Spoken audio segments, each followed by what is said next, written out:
দুপুরবেলা 12টার সময় আল্লাহর এই খাস নামটি মাত্র 7 বার পাঠ করুন। আজকে আল্লাহ পাক রব্বুল আলামিনের পাওয়ারফুল এবং খাস একটি নাম নিয়ে উপস্থিত হয়েছি, যে নামটা দুপুরবেলা 12টার সময় যদি আপনি মাত্র 7 বার পাঠ করতে পারেন, আপনার চাওয়া পাওয়া এবং মনের যা ইচ্ছা আছে আল্লাহ পাক রব্বুল আলামিন সমস্ত আশা আকাঙ্ক্ষা কবুল করবেন।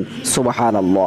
তো এই নামটি পড়ার পূর্বে আপনি ভালো করে ওযু করে নিতে হবে, তারপরে আপনি দুরূদ পাঠ করবেন। যে কোনো দুরূদ পাঠ করতে পারেন, এই দুরূদটা সবচেয়ে ছোট, সাল্লাল্লাহু আলাইহি সাল্লাম, এই দুরূদটা পাঠ করতে পারেন। 3 বার দুরূদ পাঠ করবেন, তারপরে আল্লাহর ওই গুণবাচক নামটি মাত্র 7 বার পাঠ করবেন, তারপরে আবার দুরূদ পাঠ করবেন 3 বার, তারপরে আল্লাহর কাছে দোয়া করুন, দেখবেন সঙ্গে সঙ্গে আপনার চাওয়া পাওয়া এবং আশা আকাঙ্ক্ষা কবুল হবে।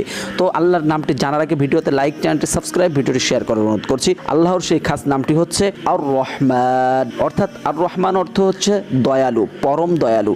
যদি আপনি ইয়াকিনান বিশ্বাস রেখে এই আর রহমান নামের আমলটি করতে পারেন, 100% ফল পাবেন ইনশাআল্লাহ।